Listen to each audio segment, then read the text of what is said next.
Hello everyone, welcome again. Today in this video I'm going to talk about lamp brush chromosome. इस video में मैं आपको lamp brush chromosome की structure, उसका main function, उसका कहाँ पर यूज़ है और उसकी लोकेशन क्या है, उस चीज़ के बारे में बताऊंगी। और यहाँ पर मैंने इस वीडियो में आपको ये डायग्राम जो है ये इनको ध्यान से समझना, और यहाँ पर कुछ पॉइंट्स लिखे हैं। ऑल्दो मैं सब पॉइंट्स यहाँ पर मैंने कवर नहीं किए हैं, इसलिए आप मेरी बात को ध्यान से सुनना जो मैं बोलूँगी, क्योंकि मैं उसमें सब कवर करूँगी, तो प्लीज़ आप उस पर फोकस करना। और लैम्प ब्रश क्रोमोसोम बहुत ही इजी क्रोमोसोम है, इसको लेके इतना ज़्यादा परेशान होने की ज़रूरत नहीं है, क्योंकि लैम्प ब्रश क्रोमोसोम बहुत ही डिफ़िकल्ट बोलते हैं बच्चे, but it's not a difficult topic. Lamp brush chromosome बहुत ईजी है। तो लैम्प ब्रश क्रोमोसोम को आप ध्यान से देखना। देखो, जैसे पॉलीटीन क्रोमोसोम होता है, पॉलीटीन क्रोमोसोम की अगर बात करें तो उसको और लैम्प ब्रश क्रोमोसोम, इन दोनों को ही मेगा क्रोमोसोम की कैटेगरी में रखा जाता है। क्यों रखा जाता है? क्योंकि इन दोनों का डीएनए कंटेंट जो होता है वो बहुत ज़्यादा हाई होता है। इनका जो साइज़ होता है डीएनए का, या फिर बोलें कि इनके जो क्रोमोसोम का साइज़ होता है वो बहुत बड़ा होता है, इस वजह से इनको लैम्प ब्रश क्रोमोसोम कहते हैं। और लैम्प ब्रश क्रोमोसोम बल्कि पॉलीटीन क्रोमोसोम से भी बड़े होते हैं, इसलिए जायंट कैटेगरी में इनको इंक्लूड किया जाता है। लैम्प ब्रश क्रोमोसोम की स्ट्रक्चर बहुत ईजी है। लैम्प ब्रश क्रोमोसोम में अगर आप ध्यान से देखोगे तो कुछ भी ऐसा नहीं है जो समझ नहीं आएगा। तो सब स्टार्ट करते हैं। लैम्प ब्रश क्रोमोसोम जो है, सबसे पहले जो है फ्लेमिंग ने ऑब्जर्व किया था इनको, और फ्लेमिंग ने इनको सालामेंडर के oocyte में ऑब्जर्व किया था। 1882 में उन्होंने इसको ऑब्जर्व किया था। सेकेंड थिंग कि लैम्प ब्रश क्रोमोसोम को लैम्प ब्रश कहते क्यों हैं? वो इसीलिए क्योंकि जो पुराने टाइम में जो लैम्प को साफ़ करने के लिए, उसको क्लीन करने के लिए जो ब्रश यूज़ किए जाते थे, वो ओल्ड फैशन जो ब्रश होते थे उस टाइम पे, जो अब ओल्ड फैशन है, उनकी ब्रश जैसी शेप होती है इन क्रोमोसोम की। दैट्स वाई इनको लैम्प ब्रश क्रोमोसोम कहा जाता है, क्योंकि जो इनकी शेप होती है वो बिल्कुल उस ब्रश से मिलती है, इस वजह से इन्हें लैम्प ब्रश कहते हैं। उसके अलावा आप देखना कि अगर हम पॉलीटीन क्रोमोसोम की बात करते हैं तो पॉलीटीन क्रोमोसोम का जो डिस्ट्रीब्यूशन है वो बहुत ही रिस्ट्रिक्टेड है। वो सिर्फ और सिर्फ इंसेक्ट्स की सलाइवरी ग्लैंड्स में मिलता है। बट अगर लैम्प ब्रश क्रोमोसोम की बात करते हैं तो उसके केस में ऐसा बिल्कुल नहीं है, क्योंकि लैम्प ब्रश क्रोमोसोम बहुत वाइडली डिस्ट्रीब्यूटेड है। ये आपको इंसेक्ट्स के साथ साथ बहुत सारी स्पीसीज़ में मिलेगा। जैसे कि ये इनवर्टिब्रेट में मिल सकता है, वर्टिब्रेट में भी मिलता है ये, एम्फीबियंस, रेप्टाइल्स, बर्ड्स, और इवन ये कुछ मोलस्क, लाइक अगर हम सीपिया की बात करते हैं या इकानोमेटिस की बात करते हैं जो कि काइनोडर्मेटा का मेंबर है, ये उनमें भी मिलता है। द थिंग कि लैम्प ब्रश क्रोमोसोम आपको मैमल्स के अंदर नहीं मिलेगा। तो लैम्प ब्रश क्रोमोसोम कुछ जगह पर मिलेगा, जो कि पॉलीटीन क्रोमोसोम की अगर कंपैरिजन में बात करते हैं तो उससे बहुत ज़्यादा वाइडली डिस्ट्रीब्यूटेड ये होता है। इसमें डीएनए का कंटेंट बहुत ही ज़्यादा होता है। और अगर हम बात करते हैं कि इनवर्टिब्रेट और वर्टिब्रेट में क्या डिफरेंस है लैम्प ब्रश क्रोमोसोम में, तो इनवर्टिब्रेट का जो क्रोमोसोम लैम्प ब्रश क्रोमोसोम होता है वो थोड़ा स्मॉलर होता है और थोड़ा हेयरी होता है। बट अगर वर्टिब्रेट के लैम्प ब्रश क्रोमोसोम की बात करते हैं तो ये थोड़ा बिग होता है साइज़ में, और थोड़ा लेस हेयरी भी होता है। तो आप यहाँ पर शेप को देखना और ध्यान से लोकेशन को देखना, राइट। तो मैं आपको बताती हूँ ये कहाँ पे मिलता है। सबसे पहले मैं एक्सपेक्ट कर रही हूँ कि आप माइटोसिस और म्योसिस के बारे में जानते हो, क्योंकि वो ऐसी स्टेजेस होती हैं सेल डिवीज़न की, जहाँ पर जो सेल को डिसाइड करना होता है कि उसको उसके क्रोमोसोम का नंबर हाफ करना है या वो सेम मेंटेन करना है, जो कि पेरेंट्स के अंदर था। उसके अलावा आपको काइज़मेटा और क्रॉसिंग ओवर इन सब के बारे में भी थोड़ी जानकारी होनी चाहिए, बट कोई बात नहीं, मैं यहाँ पर आपको अच्छे से एक्सप्लेन कर दूँगी। तो लैम्प ब्रश क्रोमोसोम में क्या होता है, आप देखो कि यहाँ पर मैंने आपको ये दिखाई दे रहे हैं, ये एक पूरा एक क्रोमोसोम है, एक होमोलोगस पेयर ऑफ क्रोमोसोम है जिसमें 4 क्रोमेटिड हैं। 4 क्रोमेटिड मतलब कि आप यहाँ पे देख सकते हो, ये पूरा जो ब्लू में मैंने रिप्रेजेंट किया, ये इसका प्रिंसिपल एक्सिस है, मेन एक्सिस है, और यहाँ पर आपको कुछ लूप जैसी दिखाई दे रही हैं। ये कुछ और नहीं है, बल्कि आप प्रिंसिपल एक्सिस को जो है वो एक डीएनए का मॉलिक्यूल है, सिंगल डीएनए का मॉलिक्यूल है, हैप्लॉइड सेट का, और इसकी एक्सटेंशन ही है ये लूप, और कुछ नहीं है, ये इसकी एक्सटेंशन है, which are lateral extension of DNA molecule.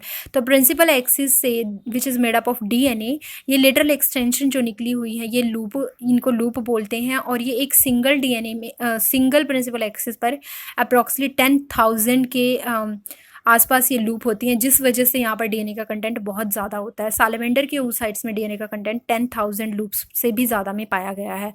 तो आप यहाँ पे देखना कि ये एक्सटेंडेड फॉर्म लूप्स जो हैं ये एक्सटेंडेड क्रोमोसोम है, और ये प्रिंसिपल एक्सिस है जो कि डीएनए का मॉलिक्यूल है। आप उसके बाद यहाँ पे आओ। ये देखो, ये प्रिंसिपल एक्सिस है और ये लूप्स को मैंने रिप्रेजेंट किया है यहाँ पर इसके चारों तरफ। अब देखो, एक बात याद रखना कि डिप्लोटीन क्रोमोसोम से पहले भी मियोसिस में कुछ स्टेजेस होती हैं। मैंने डिप्लोटीन की बात इसीलिए की क्योंकि लैम्प ब्रश क्रोमोसोम जो होते हैं वो बहुत ज़्यादा अच्छे से ऑब्जर्व अगर करनी है तो उनको आप डिप्लोटीन स्टेज में देखना। डिप्लोटीन प्रोफेज स्टेज का एक पार्ट होती है मियोसिस के। तो मियोसिस में प्रोफेज में डिप्लोटीन जो स्टेज होती है वहाँ पर आपको लैम्प ब्रश क्रोमोसोम बहुत ईजिली और बहुत बेस्ट वे में विजिबल होंगी। क्यों? देखो, जैसे हम माइटोसिस की अगर बात करते हैं तो माइटोसिस में हम कोई भी क्रोमोसोम को बहुत ईजिली मेटाफिजिक प्लेट पर ऑब्जर्व कर सकते हैं।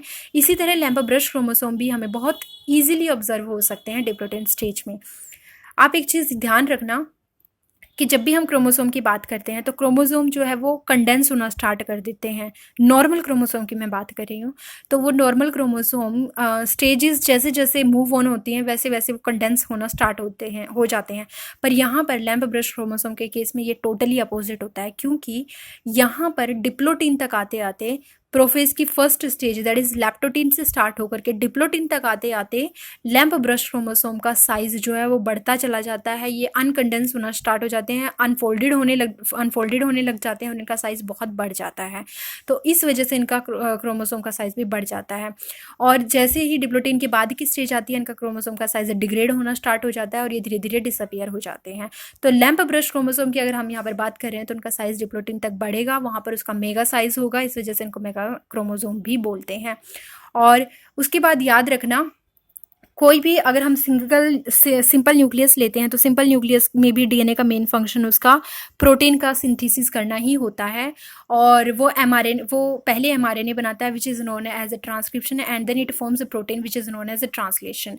तो किसी भी डीएनए को ट्रांसक्राइब होने के लिए हम बात करते हैं, जब कोई भी डीएनए ट्रांसक्राइब होता है तो वो प्रोटीन का फॉर्मेशन करता है। यहाँ पर भी इसका मेन काम यही है, ये बहुत ज़्यादा अमाउंट में आरएनए और प्रोटीन बनाता है। तो आप ये चीज़ ध्यान रखो कि कोई भी जब स्टार्टिंग लेते हैं हम तो वहाँ पर किसी भी चीज़ का अमाउंट कम होता है, लेकिन जैसे जैसे वो धीरे धीरे बढ़ती है, धीरे धीरे फेज मूव ऑन होती है तो जो प्रोडक्ट होता है उसका साइज इंक्रीज होने लग जाता है। यहाँ पर भी आप ये चीज़ देखो कि अगर हम बात करें तो यहाँ पर अगर मैं स्टार्टिंग पॉइंट लेती हूँ और यहाँ पर एंडिंग पॉइंट लेती हूँ, तो अगर मैंने ट्रांसक्रिप्शन को यहाँ से स्टार्ट किया है तो वो धीरे धीरे धीरे धीरे एंड तक जाते जाते यहाँ पर प्रोटीन का कंटेंट सबसे ज़्यादा होगा। इसी वजह से लूप जो होती है वो यहाँ पर हमें थिन दिखाई देगी, पर यहाँ पर लूप के बाहर जो साइज़ होगा वो हमें थिक दिखाई देगा, क्योंकि यहाँ पर आरएनए और प्रोटीन बहुत ज़्यादा होंगे। तो आप यहाँ पे ये देखो, अगर ये एक लूप है और ये आरएनए और प्रोटीन को बना रही है, जो कि मैंने इसके बाहर थोड़ा ब्लैक कलर से रिप्रेजेंट किया है, तो यहाँ पर अगर ये आरएनए और प्रोटीन बना रही है तो यहाँ तक आते आते एंड तक आते आते वो हमें थिक लूप दिखाई देने लग जाएगी। तो पहले हमें अगर थिन पार्ट दिखाई दे रहा है, थिन पोर्शन दिखाई दे रहा है, एंड तक वो हमें थिक पोर्शन दिखाई देगा। उसके अलावा एक चीज़ याद रखना कि आरएनए और प्रोटीन इसी वजह से क्या होता है कि एसिमेट्रिकल फॉर्मेशन होता है उनका। स्टार्टिंग में कम बनता है, धीरे धीरे वो एंड तक आते आते वहाँ पर बहुत ज़्यादा आरएनए और प्रोटीन हो जाता है, जिसको हम मैट्रिक्स बोलते हैं, जो कि इसके चारों तरफ कवर रहता है। तो यहाँ पर इसको डीएनए को कवर करता है चारों तरफ आरएनए और प्रोटीन, जिसको हम मैट्रिक्स बोल रहे हैं। और main axis that is DNA molecule ये है। उसके अलावा अगर हम नॉर्मल क्रोमोसोम की भी बात करते हैं तो वहाँ पर भी एक उसका एक्टिव पोर्शन होता है और एक इनएक्टिव, जैसे कि यूक्रोमेटिन और हेट्रोक्रोमेटिन। यहाँ पर भी सेम थिंग होती है। यहाँ पर अगर आप देखोगे तो एक क्रोमोसोम की अगर ये दो क्रोमेटिड्स हैं तो ये दो क्रोमेटिड्स धीरे धीरे अनफोल्ड होंगी और ये अनफोल्ड होकर एक इनएक्टिव पोर्शन बनाती हैं which is known as chromomere. And chromomere ही एक ऐसी साइट होती है जहाँ पर आरएनए पॉलीमरेज प्रेजेंट होता है। अगर हम बात करें तो आरएनए पॉलीमरेज प्रिंसिपल एक्सिस पर ही प्रेजेंट होता है, जो कि आरएनए की सिंथेसिस के लिए बहुत ज़्यादा ज़रूरी होता है। तो ये क्रोमोसोम है और ये फर्दर एक लेटरल एक्सटेंशन बनाते हैं जिनको लूप बोलते हैं, और ये लूप क्रोमेटिन की बनी हुई होती है और ये आरएनए और प्रोटीन फॉर्मेशन में हेल्प करती हैं। उसके अलावा मैं एक चीज़ और बताऊंगी यहाँ पे आपको कि देखो, अगर हम एक सिंगल लूप की बात करते हैं तो वो खुद में बहुत सिमेट्रिकल होती है, मतलब प्रिंसिपल एक्सिस के दोनों तरफ उसकी जो शेप है वो सेम होती है, सिमेट्रिकल होती है। बट एक लूप दूसरी लूप के रिस्पेक्ट में अनसिमेट्रिकल हो सकती है, मतलब लूप का जो साइज़ है वो बड़ा भी हो सकता है और छोटा भी हो सकता है। और ये जो लूप होती है इनमें 5 से 10% ही डीएनए का एग्जिस्ट करता है लेटरल लूप्स में। उसके अलावा जो भी डीएनए का लूप डीएनए होता है वो मेन एक्सिस पर होता है और वो ट्रांसक्राइब के लायक नहीं होता। इन लूप में भी सिर्फ ये जो लूप होती हैं ये एक सिंगल ट्रांसक्रिप्शनल यूनिट को रिप्रेजेंट करती हैं, मतलब ये सिंगल जीन इनके अंदर होता है और ये उसको ट्रांसक्राइब कर सकती हैं। पर अगर एक से ज़्यादा जीन इनके अंदर पाया जाता है, एक लूप में अगर एक से ज़्यादा जीन पाए जाते हैं तो हो सकता है उनमें से कुछ जीन ट्रांसक्राइब ना करें। तो ये लूप जो होती हैं ये सिंगल ट्रांसक्रिप्शनल यूनिट को रिप्रेजेंट करती हैं और इनसे फर्दर आरएनए और प्रोटीन बनता है। तो ये बहुत ज़्यादा इंपॉर्टेंट याद रखने वाली बात है कि इनका जो नंबर होता है वो भी डिफरेंट स्पीसीज़ में डिफरेंट हो सकता है और इनकी जो शेप होती है वो भी एसिमेट्रिकल, वो खुद में सिमेट्रिकल होती है बट एक दूसरे के रिस्पेक्ट में एसिमेट्रिकल होती है। और आरएनए यानी कि आरएनए और प्रोटीन जो मैट्रिक्स है उसका जो कंट्रीब्यूशन होता है वो स्टार्टिंग में कम होता है, बाद में ज़्यादा होता है। मतलब स्टार्टिंग में वो कम बनता है, बाद में ज़्यादा बनता है। तो इस तरीके से वो अनसिमेट्रिकल होता है, एसिमेट्रिकल होता है। तो ये बहुत इंपॉर्टेंट पार्ट है इसके और आप इस चीज़ को ध्यान से देख सकते हो। प्रिंसिपल एक्सिस पर ये क्रोमोमियर है जो मैंने ब्लैक डॉट से रिप्रेजेंट किया है, ये इनएक्टिव पोर्शन है। उसके अलावा ये लेटरल लूप हैं जो आरएनए और प्रोटीन बनाएंगी और ये आरएनए और प्रोटीन का मैट्रिक्स इसको कवर कर लेता है। तो आप यहाँ पे इसका मेन फंक्शन अगर देखोगे तो इसका मेन फंक्शन आरएनए और प्रोटीन को बनाना ही होता है। और सेकेंड थिंग, क्योंकि ये oocyte के अंदर प्रेजेंट होता है तो ये आरएनए और रिक्वायर्ड मटेरियल बनाता है जो किसी भी इंडिविजुअल की ग्रोथ के और उसके डेवलपमेंट के लिए बहुत ज़रूरी होता है। थर्ड थिंग, ये हमें ये प्रोवाइड करता है कि ये हमें ये एविडेंस प्रोवाइड करता है कि ट्रांसक्रिप्शन लेवल ही एक ऐसा लेवल होता है जहाँ पर हम किसी भी जीन को रेगुलेट कर सकते हैं, उसकी एक्टिविटी को रेगुलेट कर सकते हैं। और एक इम्पॉर्टेंट फंक्शन इसका ये होता है कि लूप जो होती हैं वो हमें ये बताते हैं कि किसी भी जीन को एम्पलीफाई किया जा सकता है, उसका बेस्ट पॉसिबल वे हमें ये रिप्रेजेंट करती हैं कि किसी भी जीन को एम्पलीफाई किया जा सकता है। तो आप इनके कुछ पॉइंट्स को बहुत ध्यान से याद रखना और ये बहुत ही इजी है, इसमें कुछ भी नहीं है। स्ट्रक्चर आप ध्यान से देखो तो प्रिंसिपल एक्सिस है, लूप मिलेंगी आपको जो कि मेन डीएनए और आरएनए को जो आरएनए और प्रोटीन को बना रही हैं। उसके अलावा कुछ इनएक्टिव पोर्शन होते हैं, जैसे क्रोमोमियर यहाँ पर इनएक्टिव है, वो हल्का फोल्ड होता है और जब वो बहुत अच्छे से हल्का अनफोल्ड होता है और जब वो बहुत अच्छे से अनफोल्ड हो जाता है तो वो लेटरल लूप बनाता है जो कि प्रोटीन और आरएनए बनाते हैं। और ये oocyte के अंदर मिलते हैं, बहुत सारी स्पीसीज़ में ये वाइडली डिस्ट्रीब्यूट होता है और काफ़ी सारा डीएनए कंटेंट इसके अंदर होता है जिसकी वजह से इसका क्रोमोसोम का साइज़ बहुत बढ़ जाता है और इसलिए इसको मेगा क्रोमोसोम भी बोलते हैं।